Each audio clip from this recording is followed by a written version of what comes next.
Marko, kde žila Eva s Adamom? Nie. Nie. Kde žila Eva s Adamom? V raji.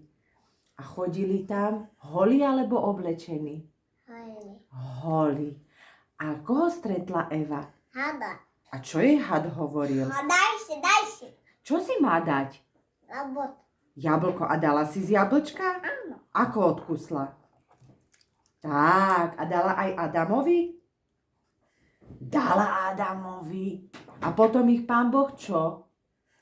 Zakázal. Zakázal im to Pán Boh a vyhnal ich však. Odkiaľ ich vyhnal? Z rája. A čo robili, keď ich vyhnal? Čo robili?